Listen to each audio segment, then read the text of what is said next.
DDJ here with a special announcement. Starting on Tuesday, November 24th at noon Central Time, Pro Wrestling Tees, the place where I get all of my awesome wrestling t-shirts, will be doing their annual Black Friday sale. And this time it is going to last one full week. And here are some of the deals that they've got going on starting on Tuesday, November 24th. Any first day orders will get one past wrestling collectible from the Pro Wrestling Crate.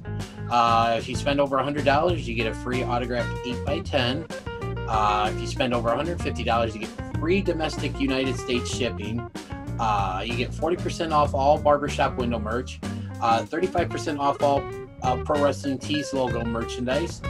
You get 30% off all New Japan merchandise, 25% off all AEW merchandise, and 20% off everything else in the store. Great deal, but wait, that's not all. On Tuesday, November 24th, Wednesday, November 25th, and Friday, November 27th, if you happen to be in the Chicagoland area and stop by the Pro Wrestling Tees store, everything that they have in store will be marked a whole 40% down.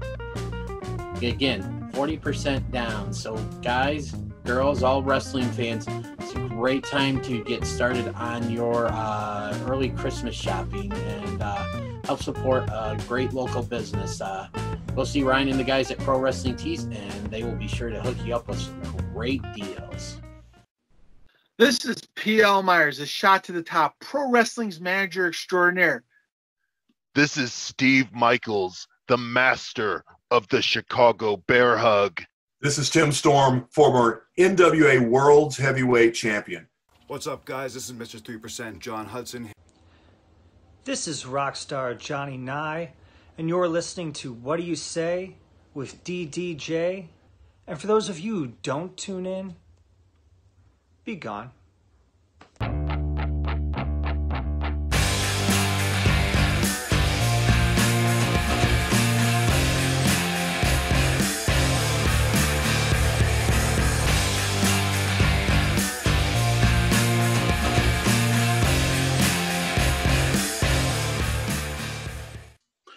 Welcome everyone to episode 16 of What Do You Say with DDJ. As always, I am your host DDJ, and a little bit of a different spin on this week's episode.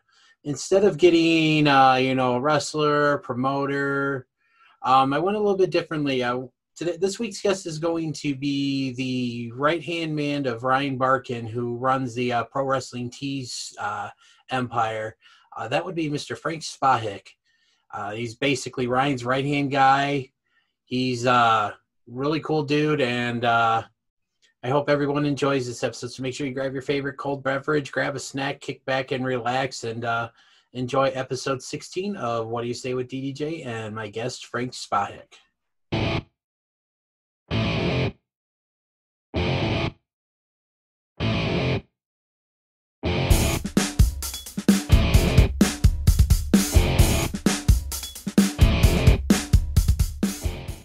All right, welcome to another episode of What Do You Say with DDJ, and with me this evening, I have the man who is the right hand of Ryan Barkin, who runs the Pro Wrestling Tees empire.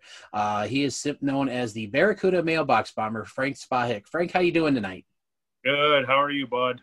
Thank you, man. I'm doing well. Thank you so much. Thanks for doing this with me tonight. No problem. And that's so let's get right into it. Obviously, I know who you are, but a lot of people out there that are listening to this may not exactly know who you are. So why don't you tell the audience a little bit about yourself, where you're from, and that sort of thing. My name's Frank.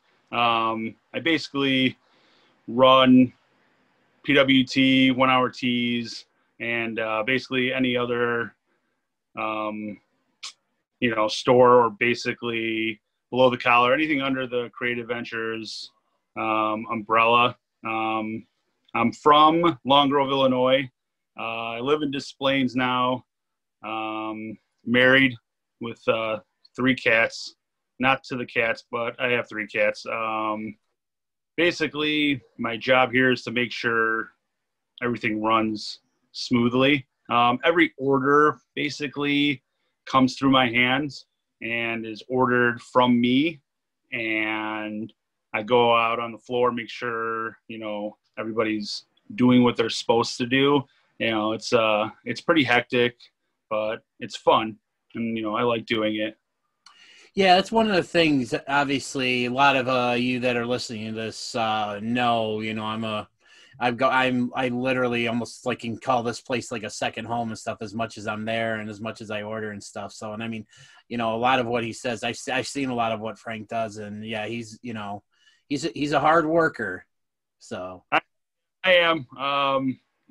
Ryan, I've been here. It's going to be 11 years. So Ryan, basically one day before Pro Wrestling Tees, it was just 1 hour tees. Ryan was just like, hey, I got laid off my job, security. I was doing for 8 years. And basically I went to my security office and I was like, hey, this place closed. Can I get another place? And they're like, well, you have 187 people with more seniority ahead of you. So I was just like, okay. So is that, and they're like, well, yeah, you're going to have to wait. So I'm just like, all right. Basically I called Ryan, or I'm just like, hey, you need any help, anything you need to do, and he's just like, yeah, you can come down and you can help print, on stuff for shirts and stuff for my, store, 1 hour tees. We're just starting. There's not a lot of hours, but I'm like, hey, I'll take it. It's a job. And so went down to Chicago. I never drive. We, first store, literally 800 square feet, and it was a wall separating me and Ryan and a hole in the wall, and I could see Ryan every day, and we would just go back and forth talking, and I would print with him, and it was his brother Sean on the other side and his mom in the front, and 2 people that were taking orders. And it's grown from 800 square feet to what we have now is just under probably like 15,000 square feet, maybe a little more with the building that Ryan purchased just a while ago, so it just keeps growing, and PWT keeps growing, and, it's just fun. It's fun, but it's hectic at the same time, Yeah, I know from my time helping you guys pack crates that, yeah, I mean, it's a lot of fun, but it's there's a lot of work too. But you know what? I can tell, like, all the got men and women you got there. I've interacted with a lot of them know me and stuff, and they all seem like they're genuinely happy there. So, and it's nice to see that, despite everything, you guys are still maintaining that positive work environment that is, I think, really vital, especially in these days. Right. We try. I mean, me, I'm a jokester. So I try to keep, when we're working 60 plus hour weeks, 70 plus hour weeks, it's good to laugh, and it's good to have fun, because if you're doing, if you're working 12-hour days and you get 6 days a week, and it's going to get to you either way. I've walked out of here plenty of times, to take a breather in the alley or walk up and down the floor, and stuff like that. Because when you're sitting and, sometimes I'm in this chair in an office for 10 hours just ordering, especially on Black Friday stuff. And, it gets to you, and you just need a little breather. But everyone that works here has been here a really long time. People that leave, we're happy when they leave, because they're going on to bigger and better things, or what they wanted to do in their life. Mm-hmm. So we know a lot of people here it's not a lifetime job, but we have employees anywhere from 1 year to 6-7 years. So obviously we're doing something right, that people want to stay working. We're not just like whipping the chains and being like, hey, let's go. Sometimes we do, but other times it's just like, hey, everyone here knows what to do. So that's the good thing. Yeah. So, obviously, Pro Wrestling Tees, middle word wrestling. So this is what this is all about. It's about, wrestling t-shirts and stuff. So obviously pretty much almost everybody that works there obviously has had some kind of, experience in the world of professional wrestling, either watching, or, the wrestlers when they come by the shops when you guys were doing signings, or, just to visit, to sign, because obviously, you've got that door in the shop that's like literally full of signatures now and stuff. So tell me about you, like how did you discover pro wrestling? Well, for me, it was Attitude Era, I'm guessing. I mean, I'm not really sure. Like, for me, we would be watching Raw, and then we would be flipping to WCW. and or like commercial Raw, go to WCW, you know, because they were having a war, you know, who's going to get more, and, you know, Hollywood Hulk Hogan, stuff like that. You know, that's the stuff I watch, you know, like Undertaker with, you know, my favorite Mankind. You know, I love Mankind. And then you know, working here, I got to work with him, you know, the first time he came and signed Cactus Jack shirts. And I worked with him like the first time he came to our shop. And I'm just like, whoa, you're Mick Foley. You're somebody that I like always grew up, and I did, you know, for 3 years in a row. When we went to Vegas for Halloween, I was Mankind with the mask, Sacco, you know, the ripped white shirt, the brown tie, the sweatpants. It was the most comfortable, you know, except for the mask and the hair, which, you know, but really comfortable and great, you know. And I've got to meet, you know, other wrestlers and stuff like that, but literally, like, probably when I was growing up, so, like, you know, like 14, 15, 16, 17, 18, 19, 20, and then I stopped watching wrestling. And I was just, like, didn't really know what was going on. And then I started working with Ryan and with 1 Hour Tees, and then turned into Pro Wrestling Tees when I met Colt, and him and Ryan had the idea, all that stuff. And I'll never forget working on the shop down over here on Damon. I was working late, just printing. Ryan was in his office, probably like 7:30, 8 o'clock at night. And, you know, Colt walks in, and I'm like, hey, Colt. And just walks in the back door like, you know, he's a normal guy. He's got the sign on the window, you know, employees and Colt Cabana. So he just walks in, and then behind him there's this other guy in a leather jacket with like feathers on it, and it's CM Punk. And me knowing, I don't know who CM Punk was, you know, because I was and I'm just like, I know Colt, and then I'm just like, oh, who's this guy? So you know, this guy's looking around. He says, hey, you know, and then you know, Colt's like, where's Ryan? I'm like, oh, he's 7 feet away in his office. He's not very far. So I go in Ryan's office. I'm like, hey, Ryan, Colt's here with some guy with a leather jacket and a feather and feathers on it. So I don't really know who he was. And Ryan was like, that's CM Punk. And I'm like, okay. I'm like, I don't really know who that is. And he's just like, oh, he's like one of the best wrestlers. And I'm just like, oh, okay, I don't watch wrestling. So I didn't really know. So, yeah, so that's how I met CM Punk and how I really knew Colt. And then literally when Punk was on this rise, like for Stardom, Ryan took us to Money in the Bank in Chicago. Yeah. One where he beat Cena. And I was basically, I haven't watched wrestling. I'm still not. He took me, we were like 13. We're like the first row after the chairs and camera side, and you could like see us. We're the first row. There's like 6 of us Ryan took, and it was like kind of around my birthday in July when he won or something. Yeah, it was I think July 17th, 2011 is the date. Don't ask me how I know that specific date, but I mean, you know, you're a wrestling fan, so I'm pretty sure. I'm just like, all right. And Ryan's like, hey, if CM Punk wins the championship, you have to watch wrestling for a year. And I'm just like, okay. I kind of know who John Cena is, and I'm like, no way John Cena is going to lose to this guy. But I never knew the come up of like wrestlers. I didn't really know, like, kind of Cena's going to put him over to be champion, and he's in Chicago. I didn't even know the guy was from Chicago. I was just like, well, I don't know who this guy is. And like he, you know, the thing flashes on the Videotron with the, you know, the Chicago flag with the lightning bolt. Great. I'm like, this guy just screwed me for sure to watch wrestling.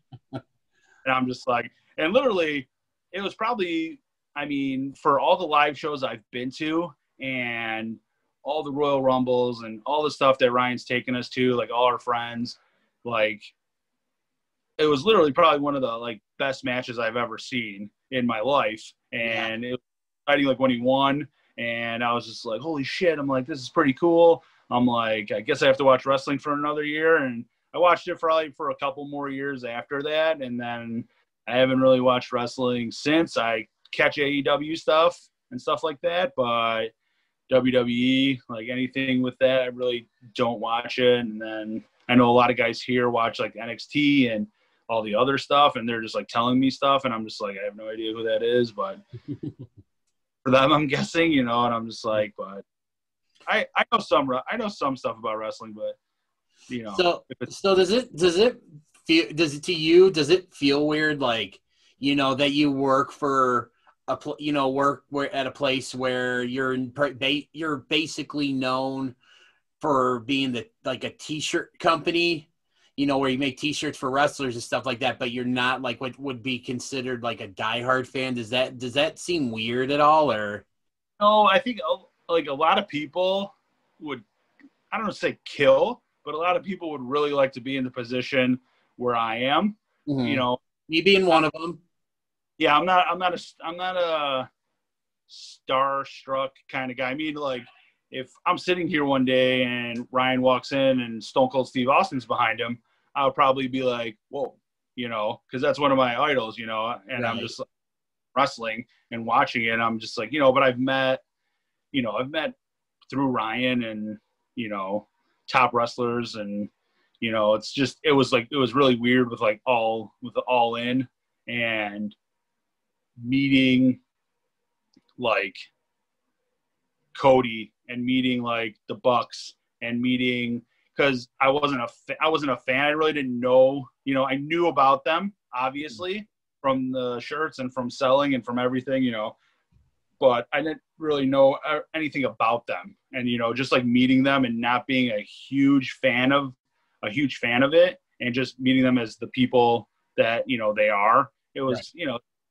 and, you know, it's just like, because a lot of the people here love wrestling very, you know, very much. And they're just like, they kind of just stand there and just, you know, just staring at them. And I'm just like, you know, talking to them like as like a person, you know, right. And just, you know, like when Cody first went to New Japan or he was going to New Japan and he was doing a show out here in Chicago. I don't even know how long it was ago, but the guy came in, not in a suit, not in anything, just, you know, just sweats, and just came into the store, and Ryan's like, hey, this is Cody Rhodes, and, you know, and I'm just like, hey, nice to meet you. And he's like, nice to meet you. And, you know, we showed him around the shop. He was just, even for being a person that I didn't even know that he was from WWE or from the Rhodes family or from anything like that. But I know Goldust, and I didn't even know, like, I knew Goldust, but I didn't know it was,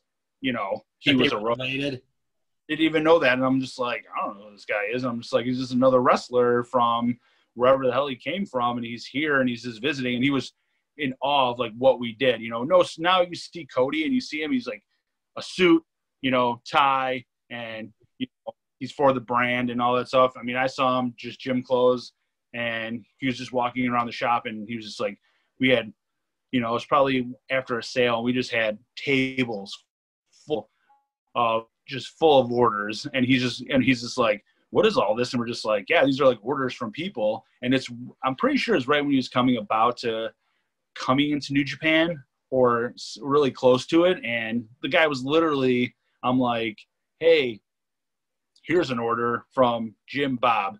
You want to sign the invoice? And he's like, yeah. He's like, I'll sign the invoice, you know. And then that kind of caught on with like wrestlers that came to the shop. If selling a lot of merch, like we would go through orders, and they would just like sign it. Thanks a lot for buying my stuff, you know. That's pretty cool. Yeah, and there's just like stuff out there, and like Castro does it. If someone buys a shirt, Nick will do it. You know, if someone buys a Barracuda Mailbox Bomber shirt, I've had 5 in my whole lifetime, I'll sign it, you know, and we send it out, and people like it, you know. They'll, you know, and a lot of people think it's fake, you know, like, especially if they get it from a wrestler. They're like, somebody scribbled on here, it says Cody, and we're just like, no, yeah, it really is him. You know, he was in the shop, and, you know, he was, you know, and he's still humble to this day, you know, but, you know, he just wears a suit, you know. Right. So, okay, so we kind of, you know, you've touched on, you know, about the history of, you know, 1 Hour Tees, Pro Wrestling Tees. When did it hit you that, like, you and Ryan were basically, you know, onto something like that was going to be? When did you realize that this whole thing was going to become, like, really big? I realized it when I couldn't couldn't print the order and actually print at the same time.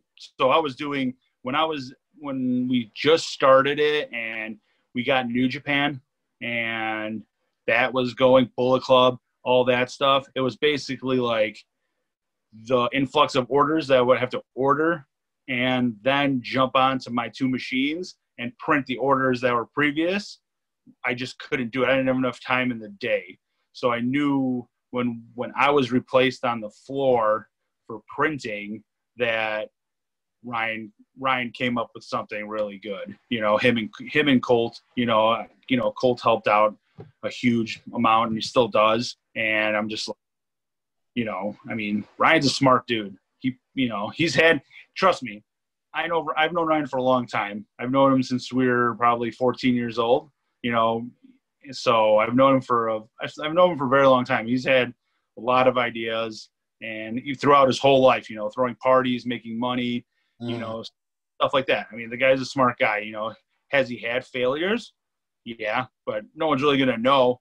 I know stuff that has failed, that we've tried, but his success outweighs his failures 10 to 1. Guy's just, he just comes up with stuff. He's creative.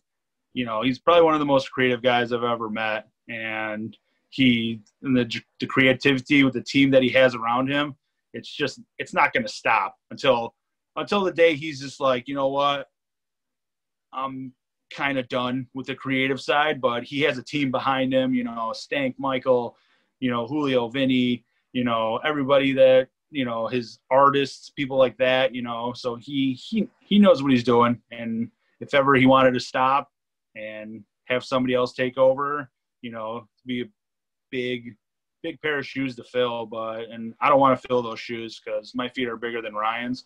So it wouldn't feel good, but whatever that guy says and his idea, and he comes to me, even if it's just telling me, hey, this is going up, this is going to sell, this is, bubbly shirts. Mm-hmm. Amazing. You're just like, I remember the night, the day it happened to the night, by the next day it was already done. And we were ready, we put it up and we're ready off to, we're thinking, yeah, it's going to sell 500. And literally that night it sells, 1,000. And you're just like, okay, it's going to stop. And it just didn't stop. It just kept going and kept going and kept going. And we were just like, okay. And, it's like when something's hot and just goes and you're just like, you just got to go with it. It's a scary thing, but it's fun. And, we just get it done. Ryan knows with me that whatever comes here and whatever is ordered and how much there is, and I'm going to get it done for him one way or another, even if we have to hire another 20 employees and get through it. We're going to get through it, even with COVID and everything else. We've gotten through it. We were behind, but it's not really our fault. Right. But and the fan base out there sticks with us. 90%, 95% are really cool about it. They understand. There's 5%. Hey, this isn't like WWE shop where I ordered my shirt. Where's my tracking? And we're just like, well, if you read what was sent to you in your email, or even after you press submit, this is a custom order that is, pulled, printed, ordered, pulled, and then printed. We're an on-demand company. We don't have stuff pre-made. We don't have 100,000 square feet of shirts where we have pickers and the picker goes up there, extra large, brings it down, sends it out, gone. That's how WWE can work and all these other companies. But we're an on-demand company where we have to print the garment. So that's why we got that 7 to 10 days. But when we're getting it out in 3 to 4 days, that's pretty. Yeah, I'm. You know me, and again, I've known you. Like I said, I basically, not too long after the store opened and stuff. But I think it's over like the last year and a half is really when I've started to get to like know you and Ryan and stuff. More as like, more it's, I guess, friends than just say, the customer, type relationship, business type relationship and stuff. And I'm always impressed. Like I said, when I know there, I can't tell you how many times I've ordered something during a sale. And then like, even sometimes before the 7 to 10 day window, I get that email that my order's ready for pickup. And it blows my mind, because I can just imagine that my order is maybe one of like, God knows how many you get in a day, especially during a sale and stuff. And I just think, again, what you guys do is it's nothing short of amazing. I mean, we try, it's a lot of, if you watch the documentary with Ryan, how he showed, it's basically that, times the multitude of stuff that we do in the day. I mean, it's from me to the unboxer, to the pre-treat, to the printer, to the shipper, it's the guy who checks it, Eric, he checks it beforehand, and then he's checking for quality control, then it's going to shipping, and, sometimes, stuff, and that's where I have to come in. If I could walk past piles, I'm an observer, just like Ryan. Ryan could go on the floor and he could find problems pretty quick, where we have, 10, 15 employees on the floor at that time, and everyone's just walking right past it. And that's how I've trained myself, watching, Ryan do stuff. And then, it's the eye of just being like, hey, check the pile, just to see where the date is, because our stuff should be in date order.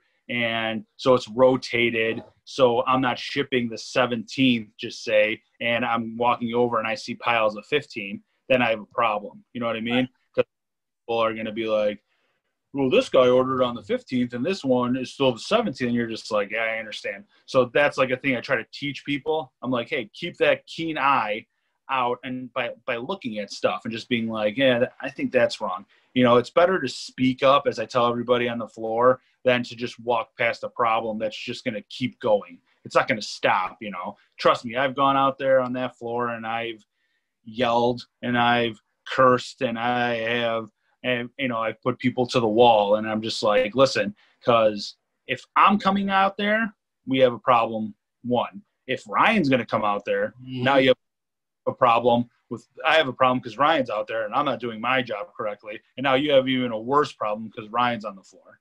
You know what I mean? Ryan, this guy needs to sit in his office and he needs to come up with the ideas and hit the game plan and do stuff like that. So this thing just keeps churning, and we just keep making money for everyone to, get those checks and, everything to go smoothly. So that's what he puts for, on me. And I know that. And I mean, I wouldn't be here still if I wasn't doing a good job, I think. But, right. I am his friend. I don't think my friendship is going to cost him a company. I think if I was doing a bad job, you'd be like, hey, man, I love you, but you don't know what the hell you're doing. And I'm right, like, right. I'm trying as best as I can, but, and I think he knows. And, and another thing, Ryan doesn't know everything that goes on out there, and that's a good thing. Amazon, Jeff Bezos. You think Jeff Bezos knows everything that goes on Amazon? No. No, because he's counting his money. Yeah, I'm not comparing us to Amazon, but I'm just saying, and ask people under him to, if there's a problem, if there's a problem that he doesn't need to hear about, he's not going to have to hear about it, Right. And then, for me, I've taught Berto, Berto, and and he's my right-hand guy. And I'm just like, if I have a problem, I could go to Berto. He's going to get it fixed. He's going to get it done. And I trust him like Ryan trusts me. And, if I have to go out there, then Berto knows there's a problem. And right. And it's the same thing, because if I'm out there, Berto knows there's a problem that he's not going to be taken care of. And if Ryan's out there with me, then Berto's twice fucked. And he's like, shit, now what did I do wrong? But Berto's a good kid. He's young. He's 27, 28, but he knows what to do. And we trust him Ryan trusts him just as much as he trusts me. So that's a good thing. Yeah, definitely. So how did obviously, you guys are starting it, hit it big and stuff, you know, with the, you know, when you launched Pro Wrestling Tees, you know, as an offshoot of 1 Hour Tees. Who were some of the, obviously I know Colt was like one of the very first, because obviously, you know, he and Ryan had the idea, but who were some of the first guys that you, you know, had stores for when you started Pro Wrestling Tees? I think it was, let's see, Colt. And then I know the Young Bucks, and because I know there's like a mural in the store of the Rushmore of like the 4 or 5 guys that's like basically caveated and started it all. Like I know it's Colt, I think it's the Young Bucks, I think it's Kevin Steen, I think Joey Ryan was up there until all that other stuff happened, and Ryan had a new painting, a new mural done. But you know, I mean, on that side of it, I'm really not sure of all like the people that started it before. I just, you know, again, I just started. I mean, I was just printing, and I really didn't know a lot about wrestling. I really didn't know much about Pro Wrestling Tees, you know, and I was just like, Ryan just, you know, told me the idea, and I was just like, well, hopefully this, you know, makes us a lot of money and we could just keep going by it, you know. But as Colt just kept bringing people and other wrestlers, and Ryan would just sign them, you know, Ryan gets really excited when he gets really excited for everybody, but he gets really excited for like the people that he grew up watching. You know, the first time he talked to Stone Cold, the guy came out of his, I don't even know if I could say this, but he came out of his office and he's like, he was sweating. He's just like, got off the phone with Stone Cold, and I'm just like, okay. I'm like, what did he say? He's like, I don't remember a lot of what he said, but I'm pretty sure he wants to be part of Pro Wrestling Tees. And I'm just like, well, that's good. And he's just like, yeah, but you know. And then the funny thing with like Stone Cold is he's very particular with designs and shirt quality and stuff like that. So in the beginning, sending him samples was just like, whoa, like we would literally make 5 or 6 samples, and we would look at them and be like, is this color good? Is this good? You know, and stuff like that. And I think Ryan had a post about somebody that was supposed to make him a sweatshirt or a shirt with some BSR logo, and it was spelled wrong, or something was spelled wrong on it. And Ryan jumped to the opportunity and made it for him and sent it to him correctly. And he was just like, hey, if these guys could do this, you know, it's quick. It's a quick turnaround. You know, we're trying to, you know, especially if you're trying to get a wrestler and you're just like, let's get this guy samples. Let's get him samples today. It doesn't matter. It doesn't matter if it costs $150 to overnight it, you know, in the long run, it's going to be more lucrative. Money. Correct. So if we're, you know, $150 and we're sending $300 in product and 5 of the same shirts and in 4 different brands, and this guy wants to see it, and we're going to send it, and you're going to see it, you know? So it's not like, you know, scared money don't make money. So we know what we're supposed to do, and, you know, we do it every day. And I think we do a pretty damn good job of it. So, well, I mean, considering I don't know the exact total, but I mean, just think of like, you know, you got to be doing something right, because I mean, you got thousands of wrestlers, you know, from, you know, WWE Hall of Famers to AEW guys, you know, Impact, New Japan. I mean, you know, just down to, you know, guys that are independent, you know, exclusive to Chicago, California and stuff like that. So, I mean, obviously you guys got to be doing something right. So my next question is okay, so what is the process that is involved with getting a wrestler to open a store on Pro Wrestling Tees? So I don't really know much about that one.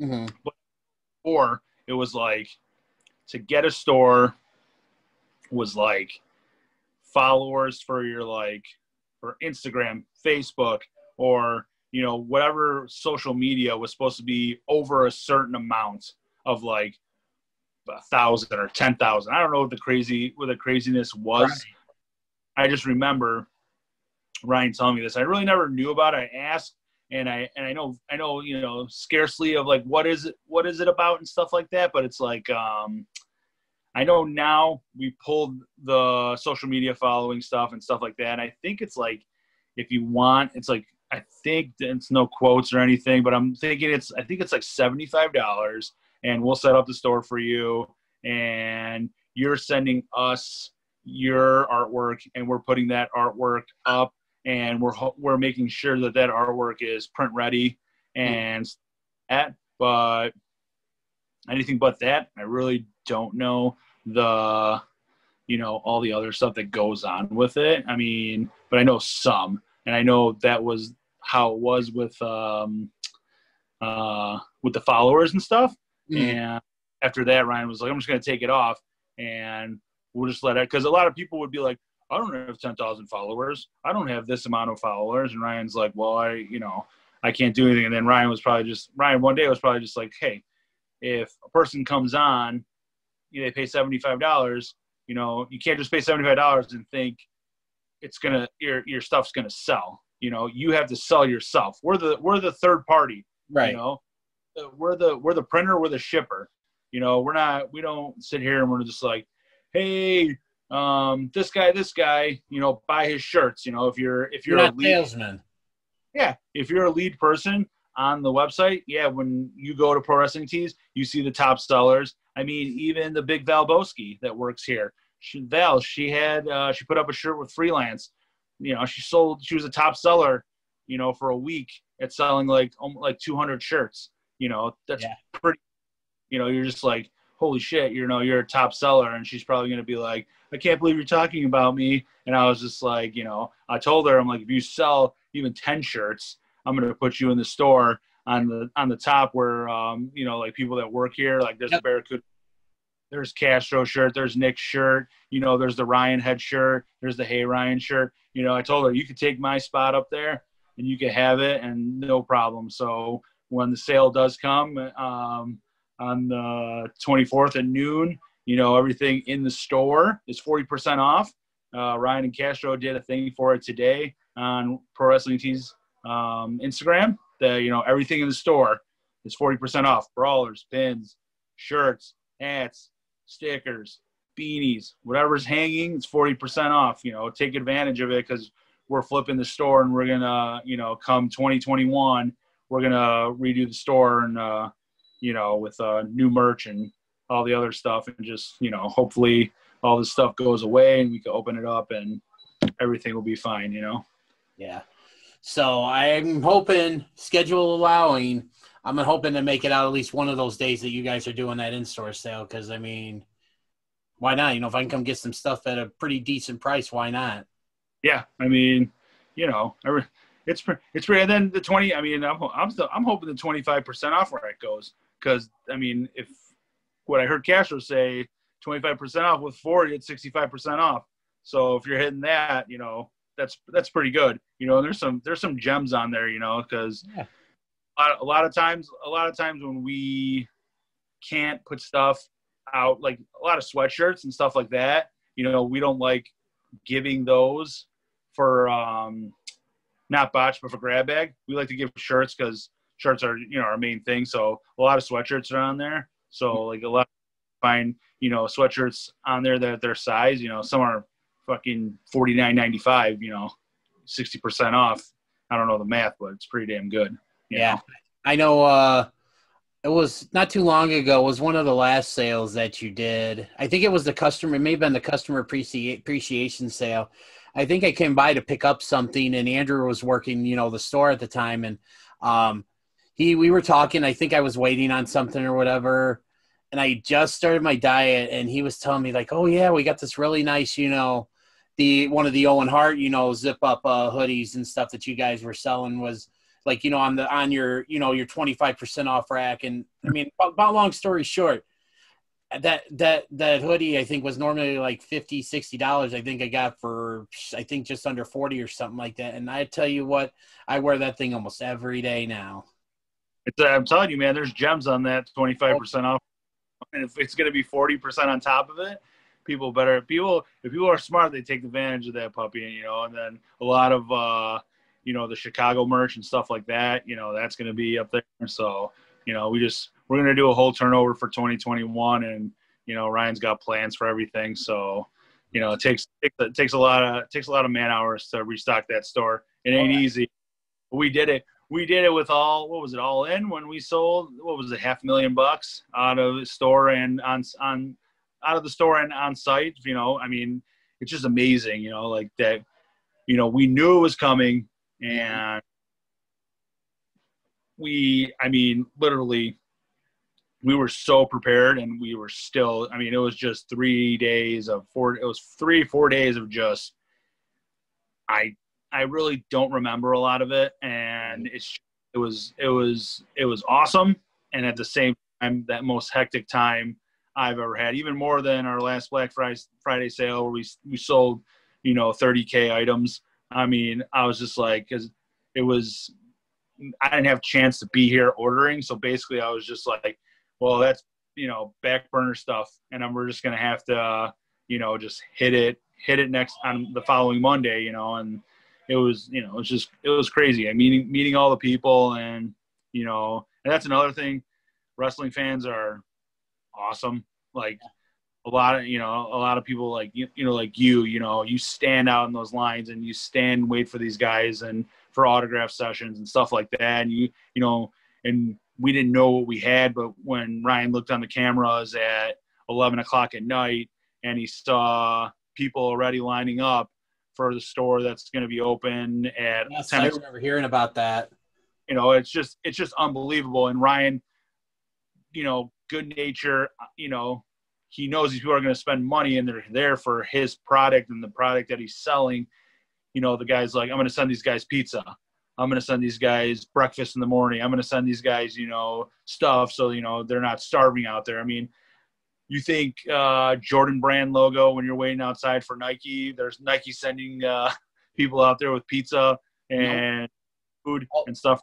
All those people that were sitting out waiting for Xbox, you know, Xboxes and PlayStations, you know, a couple, you know, nobody did anything like that. I remember you mentioned All In, you know, I remember being there like pretty much every day during All Out weekend and stuff, you know, and for like most of the signings and stuff. And I remember, I want to say, I think it was, I don't remember if it was the day when you guys had Cody and Brandy or the next day, but I'll never forget, you guys had that food truck literally parked right outside the store. And then after a while, I think Ryan's just like, you know, just go get whatever, you know, and stuff like that. I thought that was just like, I was blown away by that. And that food was really good, by the way.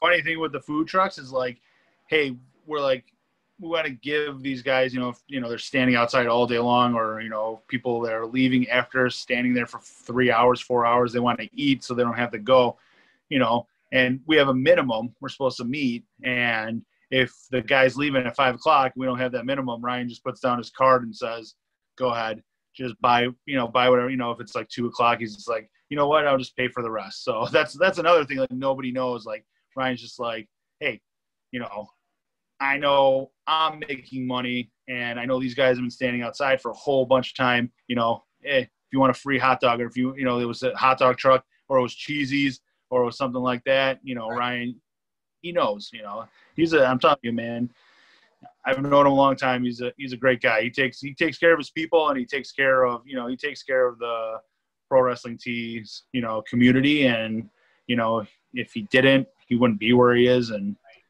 that's just that. Basically. Well, you personally don't have to tell me that, because I've, you know, seen it firsthand. I mean, again, you know, when I, you know, did my little video for the documentary, you know, and then I said, you know, just the fact that you guys, the way you just treat me personally, like, you know, I mean, and stuff like that. I mean, from, you know, Ryan hooking me up with, you know, good deals on tickets for all I mean, because of him, I've been able to go to every AEW show, you know, and stuff like that, and just some other things that, you know, you guys have personally done for me. I mean, I've used to work customer service. I used to work retail and stuff, you know, so I get it. Like, I've been on both sides of, you know, the counter. So I get it and stuff. And I just think a lot of people, I mean, obviously I think there's a lot of people that get it, but at the same time, there's a lot of people that don't see it and stuff. And it's just always it's really discouraging to me when I see certain things said about you, or certain things said about the store and Ryan, you know, and stuff like that. And it's just thinking to myself, it's like, and I say to myself, I shake my head and it's like, these guys just don't know. They don't. They don't. I mean, and that's the that's the part of it. They're not gonna know. I mean, you want to go and start your own business, go ahead. You're gonna see. My parents, had restaurants, and I grew up, in restaurants.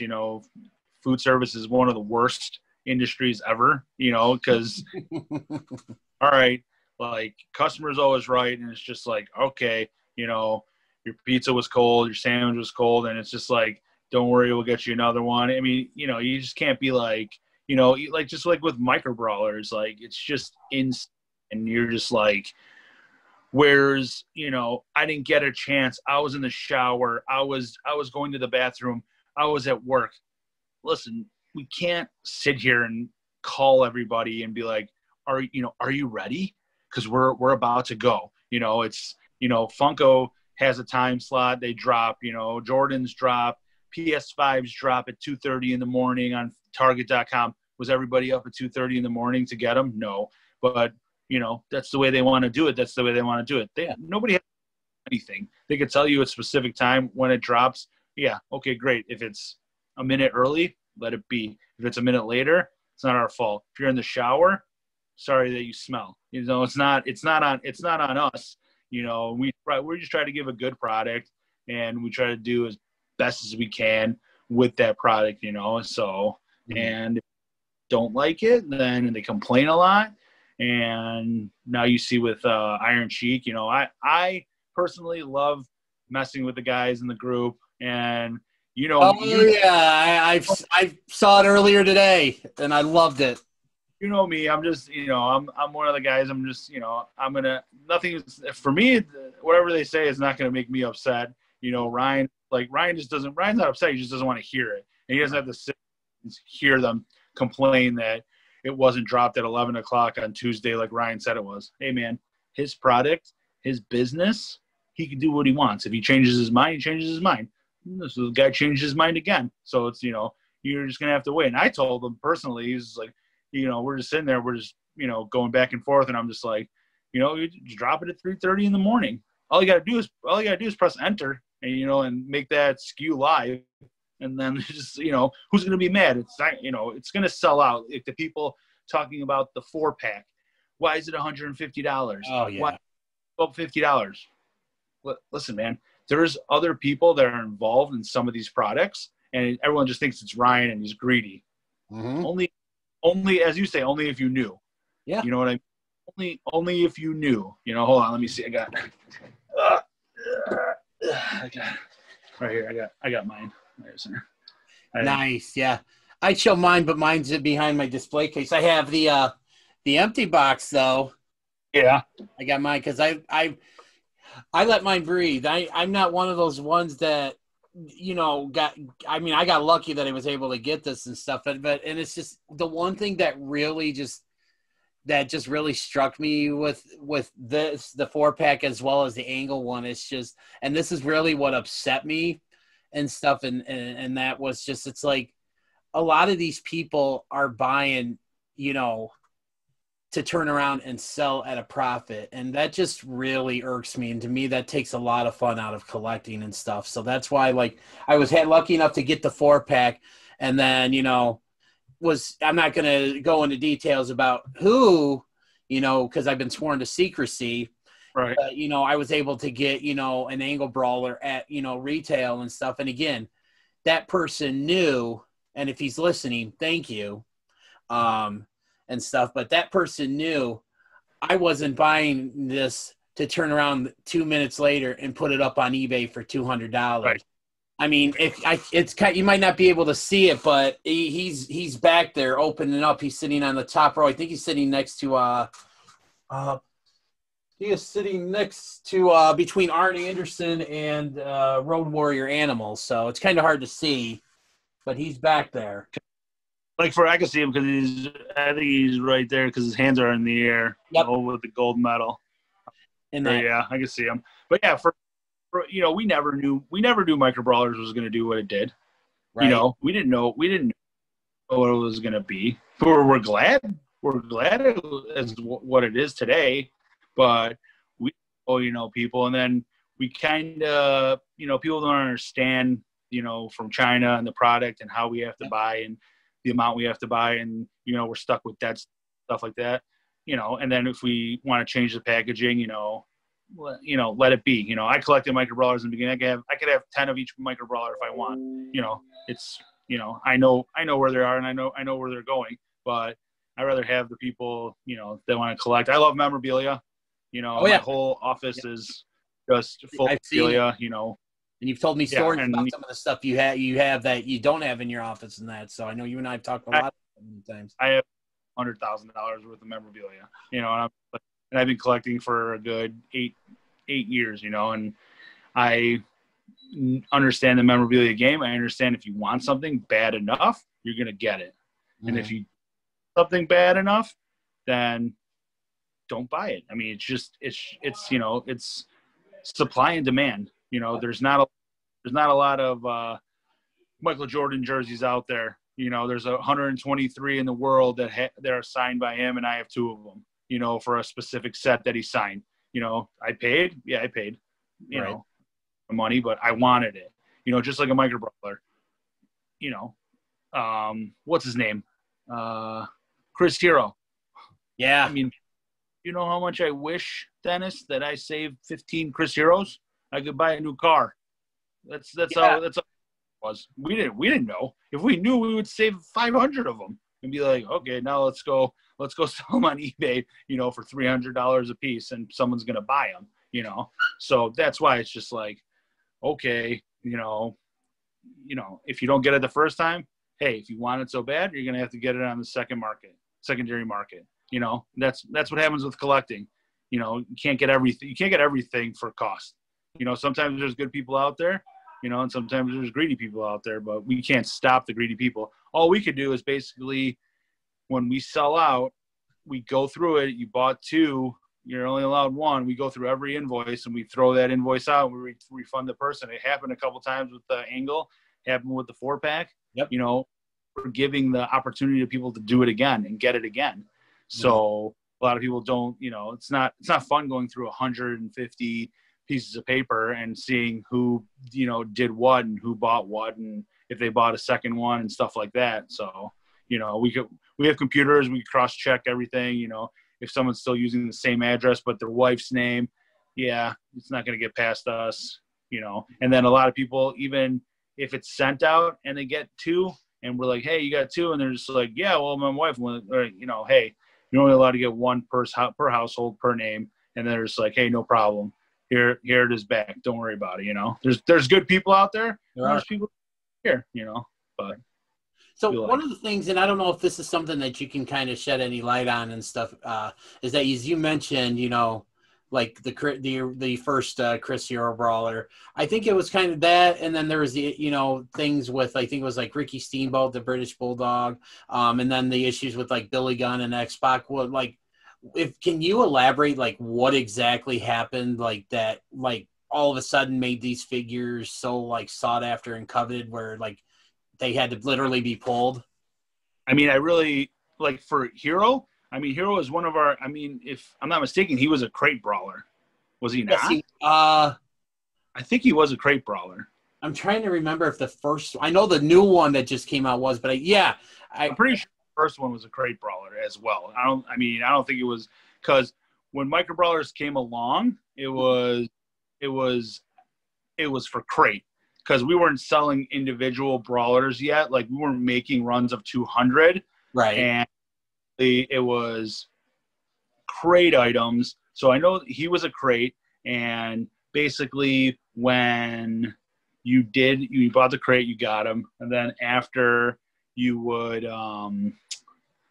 we would have the crate collectibles. So say you got 5 crate collectibles, 5 random crate collectibles, we would throw him in there because he was a crate collectible. So, because I mean, we order an X amount and to cover our asses, so we're not sitting there short at the end. So we know how many we have, and we're, Ryan tells people we order crate collectibles 6 months in advance. So we have to kind of calculate what we're going to do, what we're going to sell, how much we're going to sell, so on and so forth. So at the end, when there's 200 pieces left or 150 pieces left of stuff, of crate collectibles and stuff like that, then that's what comes when you have the 4-pack or 5-pack of crate collectibles and stuff like that to sell to people. So, you know, we're getting rid of our excess, you know, merchandise at a discounted price to other people.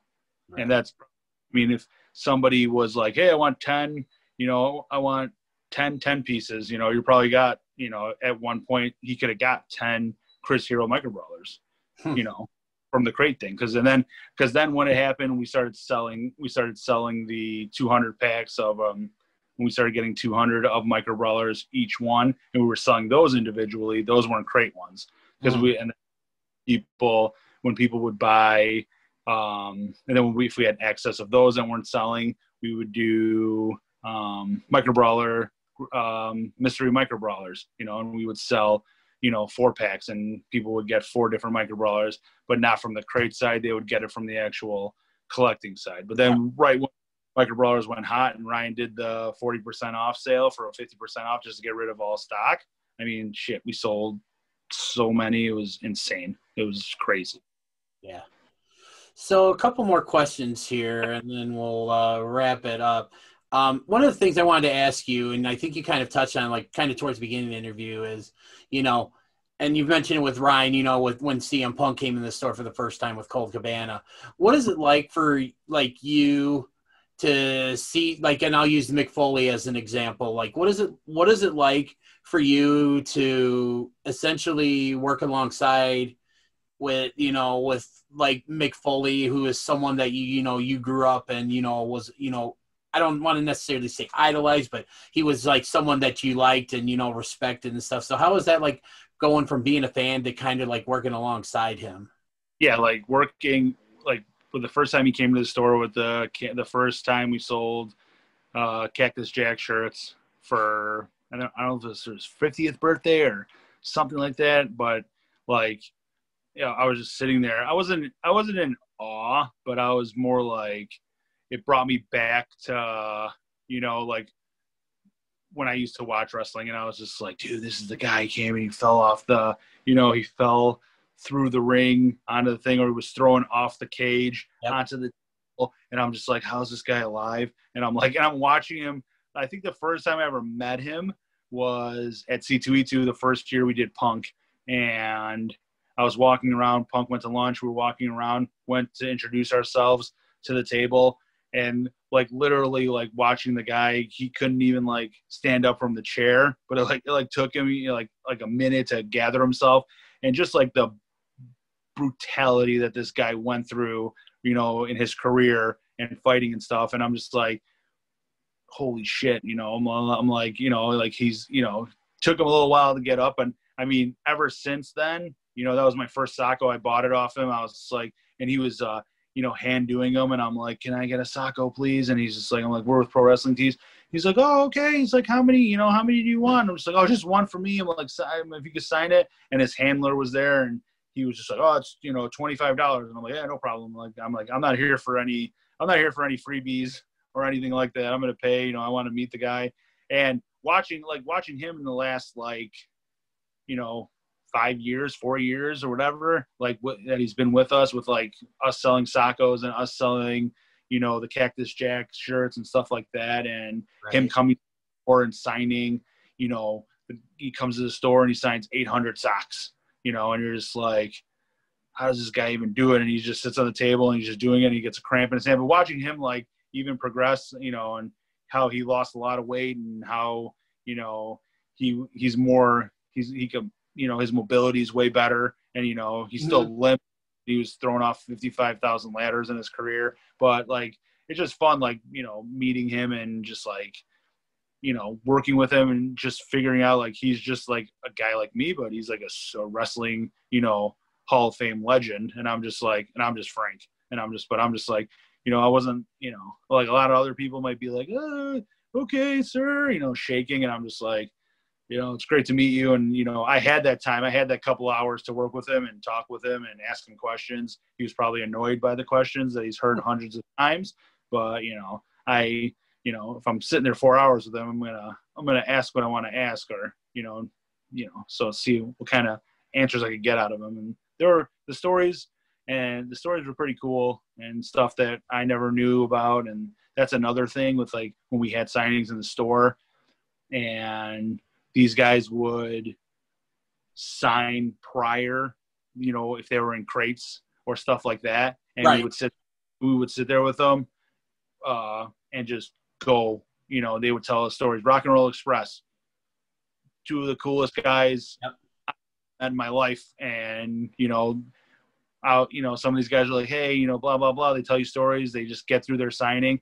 These guys hung out with us because it was our 5th anniversary party. And we had it at like, and at Emporium, and they're playing like. Yeah, I remember. I didn't get a chance to make it out today because I was actually the day because that was you guys had them at the store that afternoon for the free signing. I think it was for the 1-year anniversary or something like that. It might have been the 5-year anniversary of Pro Wrestling Tees or something like that. But I remember that's where I met them and stuff. And I wanted to go to that party, but I had to get up at like the butt crack of dawn the next day to drive down to Indiana. So, I mean, those guys were awesome. And the greatest thing is, like, do these guys, you know, is it just a show and they're like, oh, these guys, okay, they're helping us. But, like, literally, I saw them backstage at an AEW event, and these guys came up to us. You know, they know Ryan. They work with Ryan, but, you know, they remembered me. And these guys, like we're, like, brothers, and they're just, like, hugging us. And they're just like, hey, Frank, how you doing? And I'm just like, hey. I'm like, I'm like, what's up, guys? You know, it's awesome. They're like, oh, I miss you guys so much. Coming back to Chicago. And I'm just like, yeah. I'm like, all right, bro. I'm like, you know, they're just, you know, and a lot of these guys, they just tell you stories. It's just unbelievable. Like the shit that they tell you, and you're just like, in your head, you're like, no chance this happened. But then you like look at them and you're like, this probably did happen, and it's pretty crazy. But yeah, I mean, that's a fun part with working with wrestlers and signings and stuff, and it's just, you know, it's cool that they actually open up and they talk to you. And these guys want to talk. I mean, you know, they start talking and they just keep going, and it's fun. And you just listen. It's just like you're being told like a, you know, bedtime story, and it's just, you know, insane. And you're just like, holy shit, that really happened. And it did. So that's pretty cool. So, couple more questions and stuff.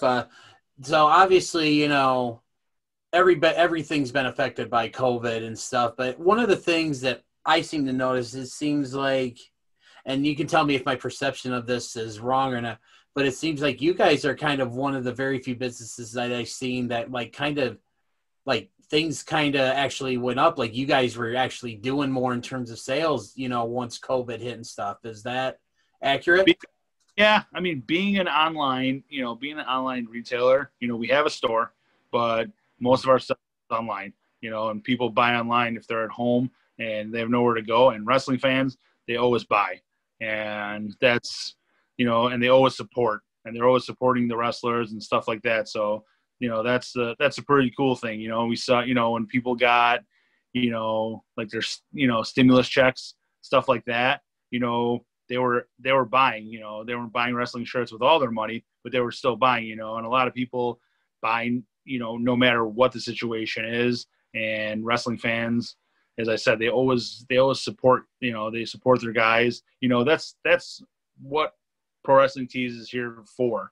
You know, it's for the fans to support the guy who goes to the, you know, to the wrestling arena and he's selling his shirts for $20 on a table or his autograph on a table. We're giving him that outlet to sell online so he could reach more people than if he's just a Milwaukee guy and he's just in Milwaukee or you know, Indiana, Illinois, and those surrounding areas. So we're giving him that outlet. If he, you know, if he does his stuff correctly online and shows people, hey, this is where you could buy it, and he makes himself available, you know, he's going to sell more shirts, and we're going to help him out as much as we can.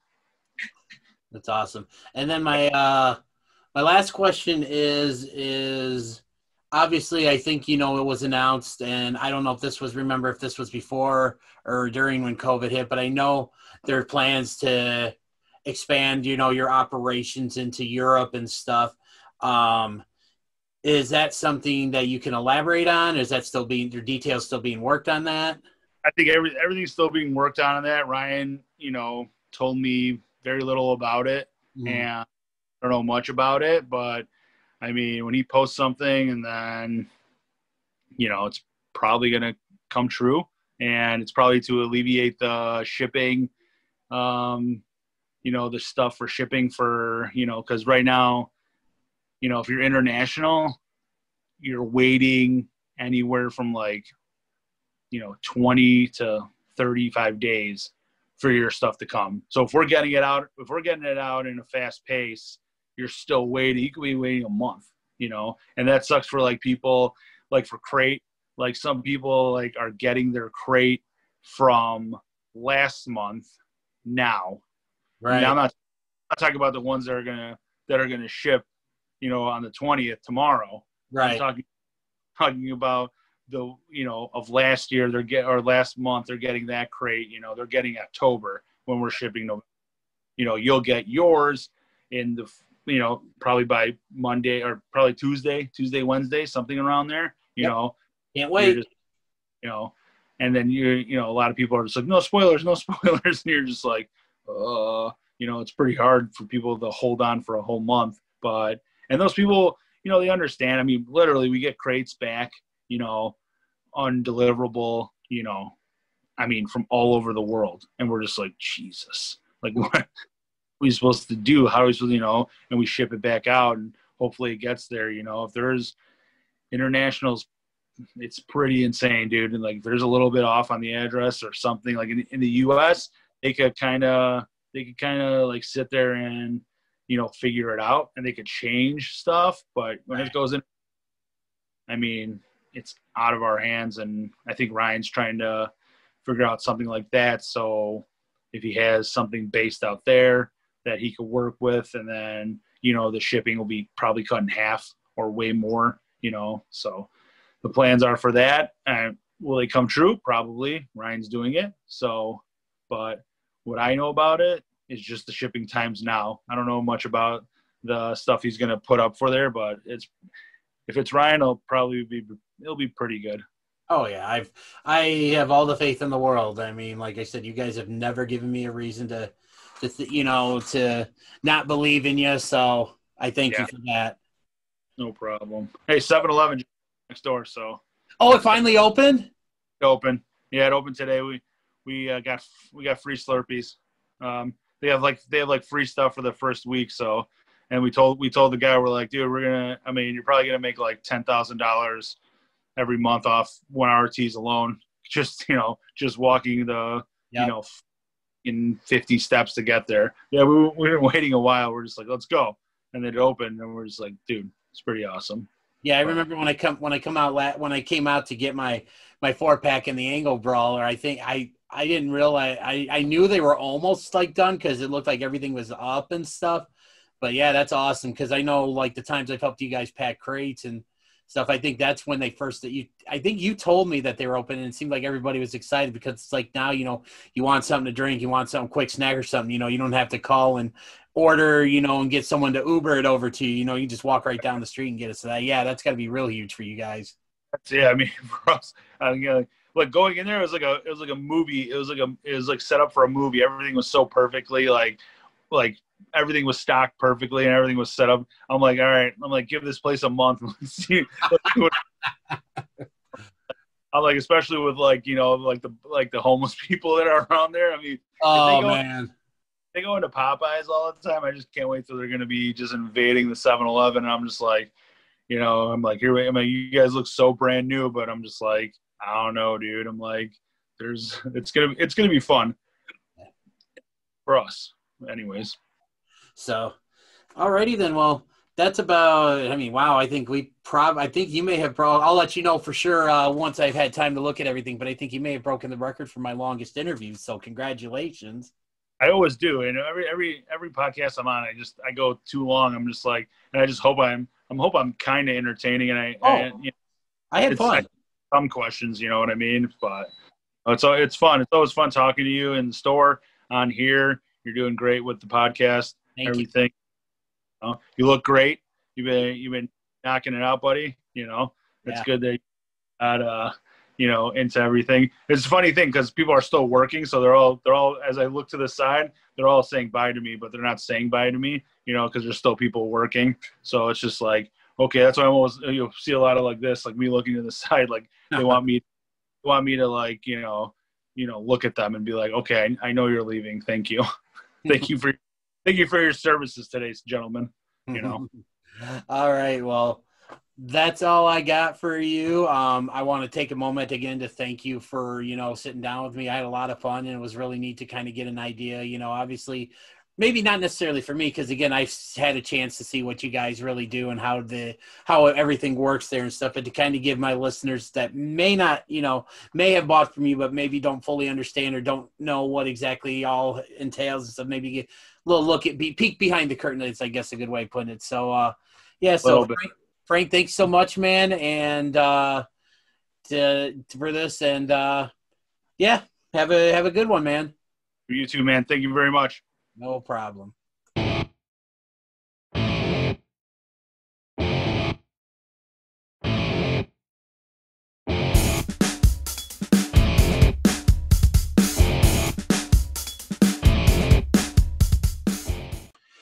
Thanks, Frank, for taking time to chat with me. I hope you had as much fun as I did, and I hope you, my audience, enjoyed the stories and kind of getting a little peek behind the curtain of what goes on at Pro Wrestling Tees when you order your shirts and merch.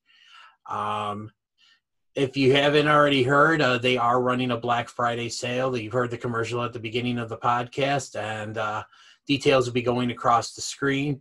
There's tons of great deals, and everything starts this Tuesday, November 24th at noon. These are all the details that for the online sale. And then also, in addition to that, on Tuesday the 24th, Wednesday the 25th, and Friday the 27th, Pro Wrestling Tees will be having a special in-store only sale, and that is going to be where all of their stuff that they currently have in stock in the store is going to be 40% off, and they are going to be trying to sell as much as they can to make way for tons of new stuff for next year. So if you're in the area, stop by the store and grab some stuff at a great deal, and if you're not, starting Tuesday at noon and going for a whole week, get online and support your favorite local independent wrestler, support your favorite AEW wrestler, support the store, because again, there's a lot of men and women that work hard to so that we wrestling fans can get our merchandise. That's all I have for this week, and tune in next week for another episode of What Do You Say with DDJ, part of the Pro Wrestling Junkies Pod Squad. Thanks.